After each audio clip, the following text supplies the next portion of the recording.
अस्सलामुअलैकुम नाज़रीन, आप देख रहे हैं प्रोग्राम न्यूज़ आर और मैं हूं बतूल राजपूत। आज के प्रोग्राम में हम बात करेंगे पंजाब में एक और कानूनी पेचीदगी सामने आई है जिसमें वफाकी हुकूमत की तरफ से गवर्नर पंजाब को बरतरफ किया गया है। लेकिन इसमें बड़ा इंटरेस्टिंग एक एंगल ये है कि मौजूदा सदर पाकिस्तान आरिफ अलवी ने, जिनका ताल्लुक पाकिस्तान तहरीक इंसाफ से है, उन्होंने स्टैंड लिया है कि मैं गवर्नर पंजाब को क्यों बरतरफ करूँ या उनको अपनी कुर्सी से क्यों हटाया जाए। उन्होंने तो कोई बद इंतज़ामी नहीं की, बल्कि उन्होंने तो एक आइडियल गवर्नर का रोल प्ले किया है। उन तमाम चीज़ों का नोटिस लेके जो कि असम्बली के अंदर होती नहीं, चाहे वो उस्मान बुज़दार का इस्तीफ़ा हो, हंगामा आराई हो या काउंटिंग के हवाले से कोई मसला हो। तो ये हमें वाज़ेह पॉलिटिकल स्टैंड नज़र आता है।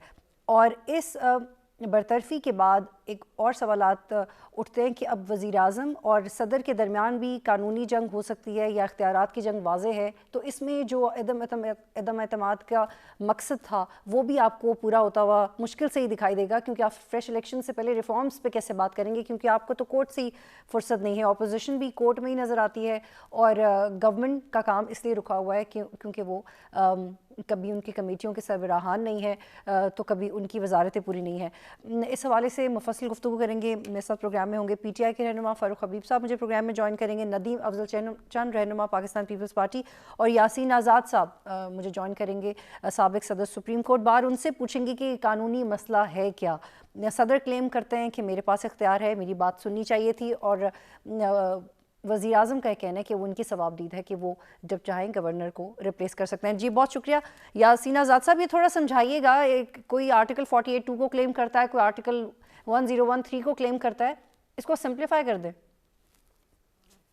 देखिए मैडम, बात दरअसल ये है कि आइन का आर्टिकल 48 हो या 101 हो, वो बिल्कुल क्लियर है। और ये बात तय है कि जब कभी भी इस तरह की कोई बात होगी तो प्राइम मिनिस्टर पाकिस्तान जो एडवाइस भेजेगा वो प्रेसिडेंट के लिए हो या गवर्नर के लिए हो, वो एडवाइस पे आपको अमल करना पड़ेगा। अब गवर्नर की अपॉइंटमेंट जब होती है तो जाहिर है कि उसकी अपॉइंटमेंट के सिलसिले में प्राइम मिनिस्टर पाकिस्तान एडवाइस भेजता है प्रेसिडेंट को, और प्रेसिडेंट फिर उससे को अपॉइंट करता है। एक तरीकाकार आर्टिकल 48 में दिया गया। मुझे ये समझ में नहीं आता कि हमने पाकिस्तान को एक तमाशा बना लिया है, मजाक बना लिया है, और आइन की तशरीह इस अंदाज में की जा रही है कि इवन मैं अभी थोड़ी देर पहले एडवोकेट जनरल पंजाब का सुन रहा था, जिनका मैं इंतहाई दिल से एहतराम करता हूँ, कि उन जैसा आदमी भी अब ये वो गवर्नर पंजाब की जुबान बोलने लगा है, हालांकि उनको पता है कि एडवोकेट जनरल की अपॉइंटमेंट का तरीकाकार क्या है। जो 15 दिन और 10 दिन का मार्जिन था वो पूरा हो गया। आपको पता है कि फेडरल गवर्नमेंट ने पहले 17 अप्रैल को इस मामले को प्रेसिडेंट को भेजा। 17 अप्रैल के बाद से 1 मई या 2 मई को दोबारा उन्होंने ये भेजा। तो सदर पाकिस्तान के पास इसके अलावा कोई रास्ता नहीं था कि वो एडवाइस पे अमल करते और गवर्नर को फारिग कर देते। तो मैं जैसे कि पहले अर्ज कर रहा था कि आपने देखा होगा कि जब चौधरी सरबत साहब का इस्तीफा गया, इसी सदर पाकिस्तान ने 1 मिनट के अंदर उस इस्तीफे को एक्सेप्ट कर लिया। यहाँ मैं ये बात बड़े दुख के साथ कहता हूँ कि ये इंतहाई तकलीफ सूरत हाल है कि गवर्नर हो या सदर पाकिस्तान हो, वो बजाय आईनी या आर्टिकल से अमल करने के जिसकी पासदारी की उन्होंने कसम उठाई हुई है, वो मतलब यूं लगता है कि साबिक प्राइम मिनिस्टर इमरान खान के एक पार्टी वर्कर की हैसियत से काम कर रहे हैं, एज ए प्रेसिडेंट या गवर्नर नहीं कर रहे। 25 दिन पूरे होने के बाद ऑटोमेटिकली गवर्नर पंजाब फारिग हो जाते हैं, क्योंकि 15 दिन वो हैं और 10 दिन जब आप वापस भेजते हैं, और उसके बाद का टोटल पीरियड 25 दिन पूरे हो गए। तो मैं आपसे ये कहना चाहता था कि मैंने थोड़ी देर पहले एडवोकेट पंजाब के भी मैंने पॉइंट ऑफ व्यू सुना। मैं तो हैरान हूँ कि अहमद अवैध जैसा सीनियर एडवोकेट आइन की इंटरप्रिटेशन इस अंदाज में कर रहा है एज ए पार्टी वर्कर। मेरे हिसाब से उनका ऐसा नहीं करना चाहिए। वकला की ये जिम्मेदारी बनती है कि वो जो भी चीज कहने चाहते हैं वो आइन के मुताबिक हैं, प्रॉपर वे में गाइड करें, मिसगाइड ना करें। तो मैं ये समझता हूँ कि सदर पाकिस्तान हो या गवर्नर हो, उनकी पावर्स जो भी हैं वो सब्जेक्ट टू एडवाइस हैं प्राइम मिनिस्टर की।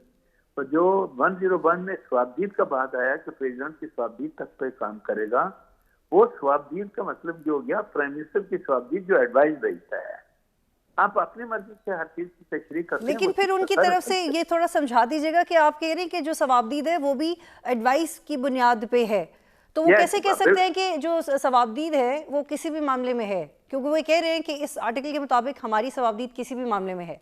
नहीं, वो इंटरप्रिटेशन गलत कर रहे हैं। एडवाइस तो क्या किसके कहने पे करते हैं? जब प्राइम मिनिस्टर ने आपको एडवाइस भेजी कि गवर्नर को हटा दो, तो एडवाइस पे आप आर्टिकल 48 में बाइंडिंग है आप पे, वो एडवाइस पे अमल करना आपकी जिम्मेदारी है, आईनी जिम्मेदारी है।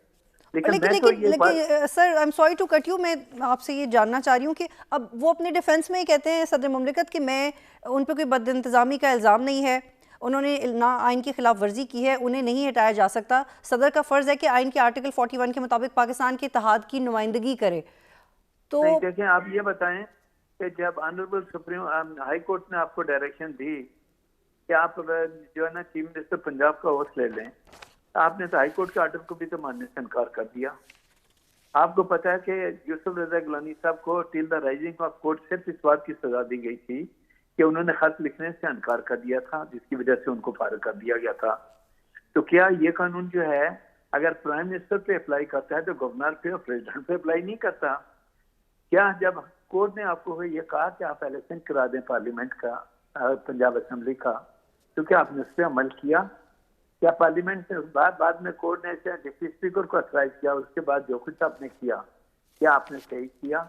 तो मैं ये कहता हूँ कि खुदा के लिए सियासी इख्लाफात को सियासी इख्लाफात की हद तक रखें, पाकिस्तान को मजाक मत बनाएं। ये जो दस्तूर है ना, सब दलाली बुक जो है हमारे सामने पड़ी हुई है। लेकिन मैं ये समझना चाह रही हूँ यासीन साहब, ये बताइएगा कि यानी कि गवर्नर की तरफ से अगर कोई भी किसी भी तरह का कानूनी या कंडक्ट में कोई भी प्रॉब्लम नहीं, फिर भी उसको वजीर आजम हटा सकता है? किसको? गवर्नर को? नहीं, जो पीएम ने एडवाइस भेजी जी, तो प्रेसिडेंट की ये ड्यूटी है, उसको फारिग कर दें 25 दिन। अगर वो प्रेसिडेंट फारिग नहीं करता, टाइम के मुताबिक जो है ना ऑटोमेटिकली 25 दिन के बाद उस सूबे का गवर्नर खुद ब खुद मौजूद तस्वर किया जाएगा, उसकी कोई कानूनी हैसियत नहीं रहेगी। ठीक है, बहुत शुक्रिया यासीन आज़ाद साहब, सीनियर कानूनदान हमें ज्वाइन करे थे। नाज़रीन, मुझे लगता है कि इस बहस के बाद तो एक बाकायदा प्रोग्राम होना चाहिए कि सदर पाकिस्तान का जो कानूनी रोल है, अगर वो इतना कॉम्प्लिकेटेड है हर सिचुएशन में, तो वो ओहदा उस ओहदे के हवाले से क्लैरिटी बहुत ज़्यादा ज़रूरी है, क्योंकि इस सिचुएशन के बाद सदर पाकिस्तान का एक बड़ा कॉन्फिडेंट रोल सामने आया, जो कि उन्होंने बनाने की एटलीस्ट कोशिश ज़रूर की। एक ब्रेक लेते हैं नाज़रीन, फिर वापस आते हैं।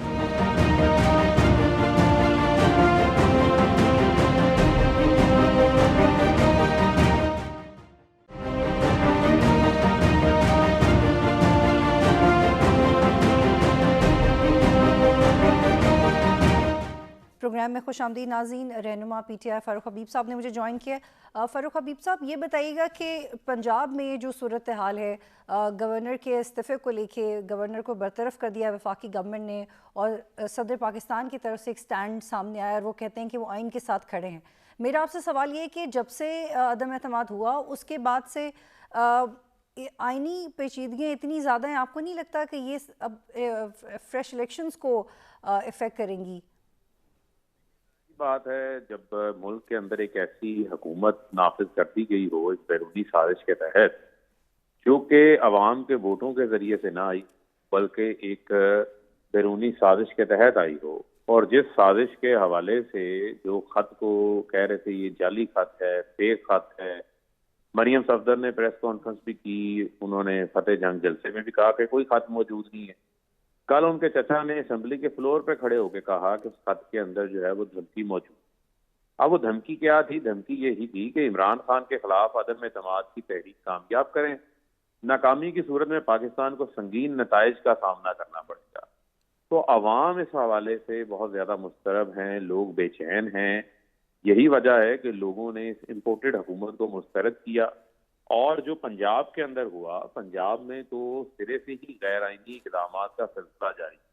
पहले तो जो हमजा शहबाज का इलेक्शन है वो इलेक्शन ही मुतनाज़ा इलेक्शन है, जिसमें एक आईनी तौर के ऊपर जो इस्तीफा वज़ीर आला देते हैं वो प्राइम मिनिस्टर को नहीं गवर्नर को देते हैं। उन्होंने प्राइम मिनिस्टर को एड्रेस किया, वो मामला भी अभी अदालत के अंदर मौजूद है। उसके बावजूद जिस तरीके से हमजा शहबाज के इलेक्शन के अंदर 25 लोगों के वोट कास्ट करवाए गए, आर्टिकल 63A की उसमें भी खिलाफ वर्जी हुई, उस खिलाफ वर्जी के साथ साथ आप ये देखें कि इलेक्शन कमीशन ने आज 13 तारीख डाल, जबकि पंजाब के अंदर तो वीडियोस मौजूद हैं। उन 25 अरकान के वोट के बगैर हमजा शहबाज का जो इलेक्शन है वो वजीर आला का मुमकिन ही नहीं हो सकता था, उन्होंने वोट भी डाल दिए। तो अब तो इलेक्शन कमीशन के सामने एक सादा सवाल है जिसका जवाब उन्होंने मालूम करना है। वो सवाल ये है कि हमजा शहबाज को वोट डाला है या नहीं डाला। अगर डाला है तो वो आर्टिकल 63A की खिलाफ वर्जी है जो कि उन्होंने डाला है, तो लिहाजा उसके ऊपर इतनी लंबी तारीखें डालना ये समझ से बालातर है। तो पंजाब में अगर वो फैसला आ जाता है तो आईनी बहरान खत्म हो जाता है। जहां तक गवर्नर का मामला है तो आर्टिकल 101 का सेक्शन 3 बड़ा वाजे है कि गवर्नर उस वक्त तक कंटिन्यू कर सकता है जब तक सदर की खुशनवदी है, यानी इसमें प्लेयर ऑफ द प्रेसिडेंट का वर्ड उसके अंदर बड़ा वाजे मेंशन है। तो विदाउट एनी कोजेंट रीजन सिर्फ उमर सरफराज चीमा गवर्नर पंजाब को इस वजह से हटाया जा रहा है कि वो गैर आईनी वजीर आला के इंतखाब के ऊपर उन्होंने एक स्टैंड लिया, उन्होंने हलफ नहीं लिया, उनको टारगेट किया गया, उनको निशाना बनाया गया। ये हुकूमत एक फैशिस्ट हुकूमत है। रात को 1 बजे दफ्तर खोले हैं, यानी कि इनकी बेसब्री का आलम देखें, बेचैनी देखें। रात 1 बजे कैबिनेट डिवीजन का दफ्तर खोल के नोटिफिकेशन जो है वो निकाला जाता है और लेकिन फारूक पुलिस के साहब, दौर सॉरी पर टू कट यू, गवर्नर यहाँ पे हाउस मैं को अंडरस्टैंडिंग के लिए आपसे का सवाल मुहासरा पूछना किया जाता है। जी, मैं एक समझने के लिए आपसे सवाल पूछना चाह रही हूँ कि ये आपका पॉलिटिकल इसमें स्टांस क्या है, एग्जैक्टली आपके जहन में क्या है? क्योंकि नेशनल असेंबली में आप इस्तीफा दे देते हैं, इस्तीफे को लेके आपकी एक ओपिनियन है, और लेकिन जब गवर्नर के इस्तीफे की बात हो या उनकी बरतरफी की बात हो तो वहाँ वो आपको खटकती है। बहुत अनक्लियर है आपका जो पॉलिटिकल स्ट्रैटेजी है इस वक्त पीटीआई की, बड़ी अनक्लियर लगती है। नहीं देखें, बुनियादी तौर के ऊपर आपने बड़ा अच्छा सवाल किया। बुनियादी तौर के ऊपर जो असेंबलियां हैं, जो वो कौमी असेंबली है, कौमी असेंबली में को नीलाम घर में तब्दील कर दिया गया। वहां जमीरों की नीलामी हुई, वहां पर जमीर फरोशी की गई, पैसा चलाया गया, वहां पर बैरूनी साजिश के असरात आए। यही वजह थी कि हम असेंबलियों से बाहर आ गए, अपने इस्तीफे दे। हमारे इस्तीफे कौमी असेंबली के स्पीकर ने मंजूर करके इलेक्शन कमीशन को भिजवाए। जो नए स्पीकर आए उन्होंने गैर आईनी तौर के ऊपर उन इस्तीफों को रोककर उनको मंजूरी उनकी रोकी हुई है, गैर आईनी तौर के ऊपर रोकी है। हमारे इस्तीफे मंजूर हो चुके हैं क्योंकि इनको ये लगता है कि 125 हलकों के अंदर जिमनी लेकिन इलेक्शन असेंबली के करवाना अंदर इस्तीफा नामुमकिन है। देना आप सियासी तौर पे आपको फायदा पहुंचाता है, लेकिन आप अपने गवर्नर जी को नहीं हटाना चाहते। हालांकि गवर्नर तो वफाक की नुमाइंदगी करता है, वो बज़ाहिर तो पीटीआई की नुमाइंदगी नहीं करता। जी, मैं जरा अर्ज कर रहा हूँ क्योंकि मुझे जरा बात मुकम्मल कर लेने दें। जो असेंबली से हमने इस्तीफे दे दिए उसकी बुनियादी वजह यह है कि हम साफ और शफाफ फौरी इंतखाबात चाहते हैं। 125 हलकों के अंदर इंतखाबात मुमकिन नहीं है। यही वजह है कि इलेक्शन कमीशन से भी एक खत लिखवा दिया गया जी 7 माह से पहले इलेक्शन मुमकिन नहीं, जबकि इलेक्शन कमीशन की जिम्मेदारी है कि जब भी असेंबलियां कोई तहलील हो जाए तो 90 दिन के अंदर अंदर उन्होंने इंतखाबात करवाएं। जहां तक रही बात गवर्नर की तैनाती के हवाले से, तो गवर्नर एक आईनी पोजीशन है। गवर्नर का लेजिस्लेटिव असेंबलीज के साथ कोई ताल्लुक नहीं है, वो एक आईनी पोजीशन है। उस आईनी पोजीशन के ऊपर जो है वो कायम है और उनकी आईनी जिम्मेदारियां हैं, और जब तक प्रेसिडेंट समझते हैं उनको वो काम करने की इजाजत दे सकते हैं। लिहाजा इस हवाले से हम बड़े क्लियर हैं, हमारी हिकमत अमली बड़ी क्लियर है, हमारी स्ट्रेटजी बड़ी क्लियर है। लेकिन एक कॉन्फ्लिक्ट था कम्युनिकेशन में फारूक साहब, एक कॉन्फ्लिक्ट था पहले जो शहबाज शरीफ की तरफ से नाम सामने आए कि इनको लगाए गवर्नर, तो वो बार बार समरी मुस्तरद की, 2 नाम सामने आए, दोनों को मुस्तरद किया। लेकिन एक चपकलिश तो थी काफी हफ्तों से, तो एक स्मूथ कोऑर्डिनेशन तो नहीं है वजीर आजम और सदर के दरमियान। नहीं देखें, बुनियादी तौर के ऊपर मुझे आप ये बताएं कि उन्होंने अटॉर्नी जनरल का नाम भेजा, अटॉर्नी जनरल को जो है वो अपॉइंट कर दिया गया। इसके अलावा उनके जो काबीना के लोग हैं उन्होंने हलफ भी उठाए हैं, सदर ने हलफ दिए हैं। अब मामला ये है कि जो प्राइम मिनिस्टर हैं वो सदर के इख्तियारात के ऊपर तजावुज नहीं करते। इनका एक प्रॉब्लम है शरीफ खानदान का, ये चाहते हैं कि इनके मुंह से अगर दिन को निकले रात तो रात हो जाए, अगर रात को दिन निकले तो दिन हो जाए। ये एक इनका प्रॉब्लम है, एक इनबिल्ट फॉल्ट है इनकी सियासत के अंदर। ये रियासती मशीनरी को इस्तेमाल करते हैं। ठीक है फारूक हबीब साहब, अब इमरान खान ने भी कहा है कि अदालत को चाहिए, चाहते हैं जो हम होने नहीं देंगे। जी, इमरान खान ने भी कहा है कि अदालत को चाहिए कि वो इसका अज़ खुद नोटिस ले। पिछले कई हफ्तों में जब अज़ खुद नोटिस लिया गया है तो वो फैसला कभी भी आपकी फेवर में नहीं आया। तो इस दफा गवर्नर के मामले में भी अगर अदालत अज़ खुद नोटिस लेगी तो फिर आप क्या हासिल कर लेंगे उससे? अगर नहीं वो भी देखें, आपके फेवर में नहीं आए। बुनियादी तौर के ऊपर आइन की पामाली की गई है, आइन की खिलाफवर्जी की गई है, और को हम अपनी जात की जंग तो लड़ नहीं रहे, ना हमारा को अपना जात का मकसद है। हम तो बुनियादी तौर के ऊपर उस वक्त भी हमारा ये मौक़िफ़ था कि खत आया है जो दुरुस्त साबित हुआ, उसमें धमकी है दुरुस्त साबित हुई, उसकी तहकीकात हो जाए, तहकीकात होने के बाद जो है आप अदम एतमाद दिलाना चाहते हैं लें। इसी बुनियाद के ऊपर डिप्टी स्पीकर ने अपनी रूलिंग दी थी, उसके बाद खत चीफ जस्टिस ऑफ पाकिस्तान के पास पड़ा है। हमारे लिए बड़े काबिल एहतराम है, बड़े मोहतरम है, पाकिस्तान की आला अदलिया है। रात को 12 बजे आइन की बालादस्ती का नोटिस लिया जा सकता है, तो यहाँ क्यों नोटिस नहीं लिया जा सकता कि रात को 1 बजे गैर आइनी इक़दाम हो जाता है, आइन का कत्लेआम कर दिया जाता है, आइन को सबोताज कर दिया जाता है, तो अब भी अदालत को नोटिस लेना चाहिए। सदर का इख्तियार तो बड़ा वाज़ेह लिखा हुआ है ना आइन के अंदर। लेकिन आपको नहीं लगता कि आर्टिकल 48 की इंटरप्रिटेशन में कंफ्यूजन है? क्योंकि वो कहते हैं कि जी शहबाज शरीफ या प्राइम मिनिस्टर का जो कह दे तो फिर अमल दरामद करना ही होता है स्पेसिफिक टाइम के बाद। आर्टिकल 48 के अंदर भी बड़ा वाज़ेह मौजूद है। आप प्राइम मिनिस्टर की एडवाइस के अलावा जो है सदर के पास अपना एक इख्तियार मौजूद है, और कोई चीज भी सदर के इख्तियार को जो है वो टर्न अराउंड या सेटिस्फाइड। लेकिन फारूक हबीब साहब, as a third person, let's try to understand this कि एज अ थर्ड पर्सन इसमें आपको पॉलिटिकल लीनिंग प्रेसिडेंट की भी नजर आती है और गवर्नर की भी नजर आती है। दोनों पीटीआई से हैं और वो ये कहते हैं कि उमर चीमा एक कॉज के लिए खड़े हुए। उन्होंने उस्मान बुज़दार के इस्तीफ़े की कानूनी हैसियत के बारे में मुझे आगाह किया, लोगों जो वफादारियाँ चेंज कर रहे थे उसके बारे में मुझे आगाह किया, पंजाब असम्बली में जो हंगामा आराई हुई उसके हवाले से मुझे आगाह किया। तो उन्होंने तो अपना रोल बड़ा ज़बरदस्त प्ले किया, इसलिए मुझे नहीं लगता कि उन्होंने कोई बदइंतज़ामी किया, उनको हटाना चाहिए। लेकिन ये सारी चीज़ें पीटीआई के फेवर में जाती हैं, सदर भी पीटीआई के, गवर्नर भी पीटीआई के, तो इस पूरे स्टांस में एक वाज़ेह पॉलिटिकल लीनिंग है। नहीं देखें, बुनियादी तौर के ऊपर पॉलिटिकल मीनिंग का मामला नहीं है। सवाल क्या है? सवाल ये है कि सदर मुंतखब होते हैं, सदर को तो तमाम असम्बलियों ने और कौमी असम्बली ने वोट दे के उनको मुंतखब किया है। अगर जिसके पास अक्सरियत होती वो बना लेते, लेकिन जब सदर हैं तो वो रियासत पाकिस्तान के सदर मुमलिकत। इसी तरीके से अगर गवर्नर हैं तो गवर्नर भी एक आईनी ओहदा है, आईनी जिम्मेदारी अपनी अदा कर रहे हैं। अब अगर किसी को ये लगता है कि उनके जो गैर आईनी इक़दाम हैं उनके ऊपर गवर्नर आंखें बंद करके अमल दरामद कर, ठीक है फारूक हबीब साहब, अगर अदालत इसका आज खुद नोटिस लेती है, अगर अदालत इसका आज खुद नोटिस लेती है, जैसे कि पंजाब में पहले भी मामलात का लिया गया, चाहे वो हल्फ का मामला हो चाहे वो काउंटिंग का मामला हो, अगर इसमें भी आज खुद नोटिस लिया जाता है और वो फैसला आता है जो इस वक्त आपके लिए शायद इस एट दिस वेरी मोमेंट काबिल कबूल नहीं है, तो फिर आप कहेंगे अदालत ने ठीक फैसला किया है? नहीं देखें, बुनियादी तौर के ऊपर जब अदालती फैसले होते हैं, अदालती फैसलों के ऊपर तबसरा हो सकता है, लेकिन जब कोई केस सब जुडिस होता है उस वक्त उसके ऊपर तबसरे नहीं किए जाते, मोहताज गुफ्तगू की जाती है ताकि अदालती फैसला जो है वो इन्फ्लुएंस ना हो। अब तो अतर मिनल्ला साहब ने यह भी कहा है कि अब अदालत में तब आए जब आप कोई यकीन हो कि हम पे एतबार है। नहीं देखें, बुनियादी तौर के ऊपर ये उनका अपना एक व्यू पॉइंट है, हमारे पास भी कहने को बहुत सारी चीजें, और 12 तारीख को हम वहां जाके बयान भी करेंगे। लेकिन इसी अदलिया के लिए इमरान खान ने 3 दिन जेल भी काटी थी, भूख हड़ताल, भूखे प्यासे काटी थी, सड़कों के ऊपर हमने डंडे खाए थे, और उसी तहरीक के तर्जमान थे अतर मिनल्ला साहब, तो उनको बड़ी अच्छी तरीके से याद है। तो लिहाजा पाकिस्तान के अंदर इदारों की मजबूती, आइन की बालादस्ती के लिए हमेशा इमरान खान साहब ने काम किया है। लेकिन जो इंसाफ है, इंसाफ हमेशा जो है वो होता हुआ भी नजर आना चाहिए लोग।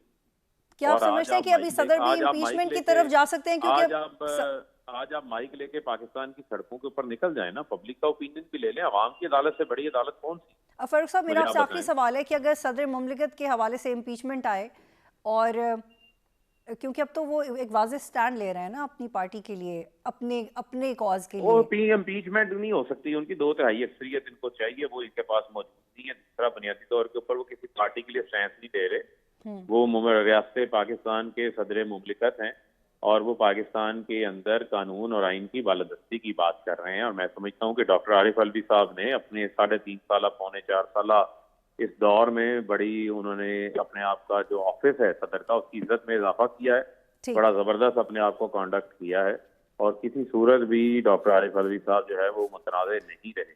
अब कुछ आता है कि वहां पर अगर उनका कोई आकर अपना सूझ बिठाना चाहते हैं तो वो मुमकिन नहीं है, उसके अंदर आइन के अंदर कोई गुंजाइश नहीं है। ठीक है, बहुत शुक्रिया फारूक हबीब साहब, आप हमें प्रोग्राम में ज्वाइन कर रहे थे। नाज़रीन, यहाँ पे एक ब्रेक लेते हैं, फिर वापस आते हैं।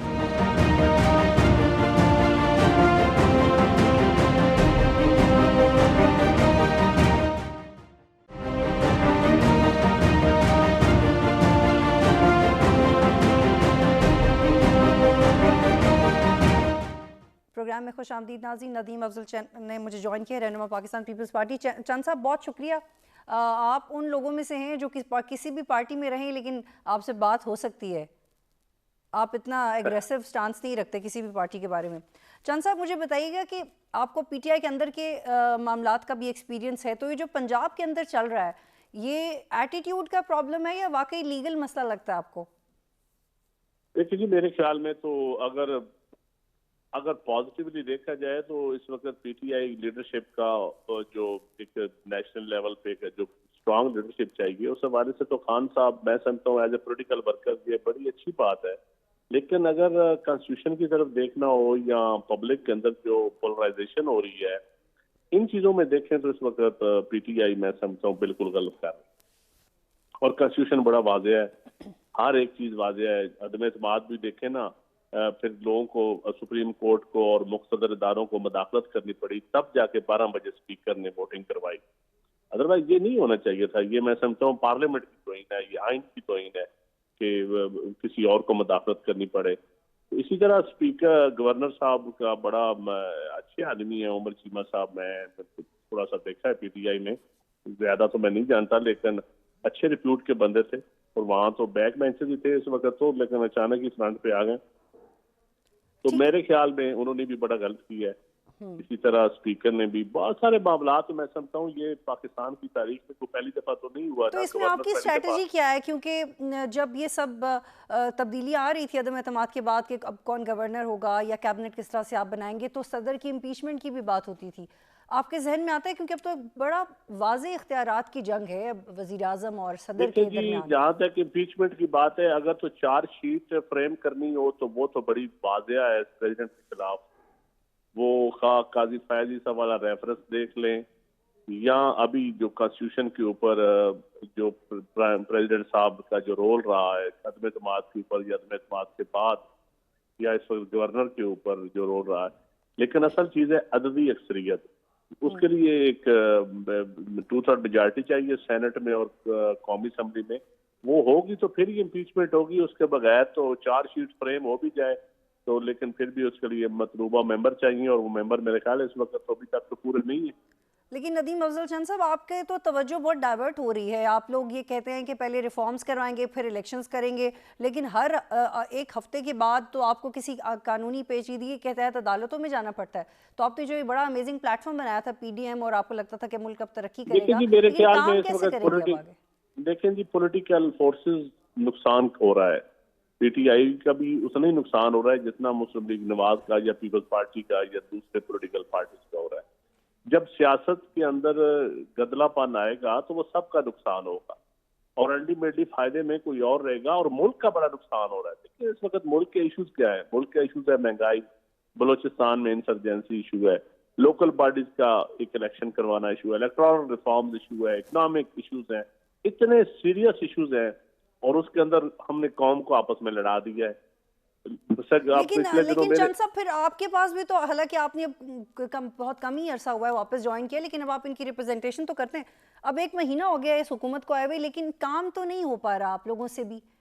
देखिए जी, काम तो हो रहे हैं, लेकिन जब कॉन्स्टिट्यूशनल चीजें, आप पंजाब में देखें ना, पहले चीफ मिनिस्टर का ओथ के ऊपर 1 महीना लगा, अभी कैबिनेट का ओथ गवर्नर ने इनकार कर दिया। भाई किसी के जाती जागीर तो नहीं है, ये तो कॉन्स्टिट्यूशन के मैटर्स है। और कॉन्स्टिट्यूशन में मैं समझता हूँ जाती ओथ जो उठाता है गवर्नर या प्रेसिडेंट, वो ओथ में लिखे ये होता है कि मैं अपनी जाति पसंद नापसंद से बालातर होकर, पार्टी मफाद से बालातर होकर सोचूंगा, और ये ओथ है। तो मेरे ख्याल में अब चीजें आहिस्ता आहिस्ता बेहतर हो रही हैं। अल्टीमेटली चीजों ने तो फिर कानून ने अपना रास्ता बनाना होता है, और आज गवर्नर साहब फारूक हैं, नया गवर्नर बनेगा, कैबिनेट बनेगी, चीजें स्मूथली चलना शुरू हो जाएंगी इंशाल्लाह। और अगर ऐसी सूरत हाल बनती है कि कायम मुकाम गवर्नर परवेज इलाही हो, तो फिर आप उसको खुशी खुशी हजम कर लेंगे? देखिए जी, कॉन्स्टिट्यूशन अगर परवेज इलाही को भी बनाता है तो वो हजम करना पड़ेगा। हम तो देखिए कॉन्स्टिट्यूशन अबाइडिंग लोग हैं, तो कॉन्स्टिट्यूशन बेशक मेरे किसी सख्त मुखालफ को बना दे, तो ये तो नहीं हो सकता ना कि आप कहें कि मेरी इससे नहीं बनती तो मैं आप इसको नहीं मानता। नहीं, जो as per rules, as per constitution, कोई गवर्नर हो या प्रेसिडेंट हो या प्राइम मिनिस्टर हो, उसको आपको मानना पड़ता है। यही जमहूरियत है। अच्छा चंद साहब, आसिफ अली जरदारी ने कहा कि इमरान खान जैसे बयानात दे रहे हैं वो तो मुल्क को 2 लख्त कर देगा, तो आप लोग मुल्क को 1 लख्त रखने के लिए क्या कर रहे हैं? देखिए, मुल्क को यकलख करने के लिए आसिफ जरदारी साहब सारी पॉलिटिकल पार्टीज को एंगेज करने के हक में। वो समझते हैं कि तमाम पॉलिटिकल पार्टीज के स्टेक पार्लियामेंट के अंदर होंगे, हुकूमत में होंगे, रियासत के साथ होंगे, तो ये मुल्क बेहतर तरीके से आगे चलेगा। अदरवाइज हमारे मसाइल इतने हैं, हमारे आस पास के ममालक में जंग लगी हुई है, हमारे दुश्मन ममालक हमारे पड़ोस में है, तो पाकिस्तान को बहुत खतरात हैं। और मैं समझता हूँ कि तमाम लीडरशिप को, बिलखसूस इमरान खान साहब को ये सोचना पड़ेगा कि मुल्क के लिए क्या चीजें हैं। ठीक है चंद साहब, मेरा आपसे आखिरी सवाल है, मैं चाहती हूँ कि आपकी तरफ से एक जवाब आए, अगर आपके पास कोई ऑब्जर्वेशन या इन्फॉर्मेशन है। चंद साहब, आप देख रहे हैं कि सोशल मीडिया पे भी और ड्राइंग रूम्स में भी और ऑफ द रिकॉर्ड भी हम सुनते हैं कि अब इमरान खान को ब्लैकमेल करने के लिए चीज़ें आ रही हैं। कुछ लोग क्लेम करते हैं कि हमारे पास आ भी गई हैं। What do you like to say about this?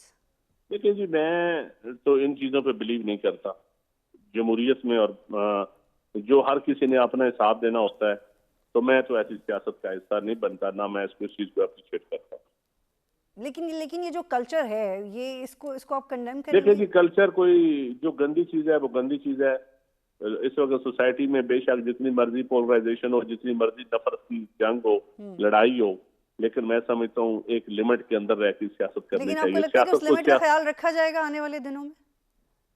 देखें जी, अब ये जो करेंगे उनसे सवाल कर ले। मैं तो कहता हूँ, मैं तो इस चीज का ना हिस्सा बनूंगा ना अप्रिशिएट करूंगा।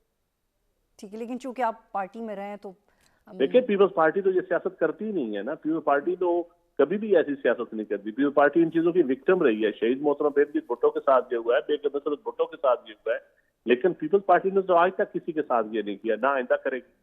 और अगर इमरान खान के हवाले से कोई भी मवाद आता है तो आपका उस पर ये स्टांस होगा कि इस तरह की चीज को सामने ही नहीं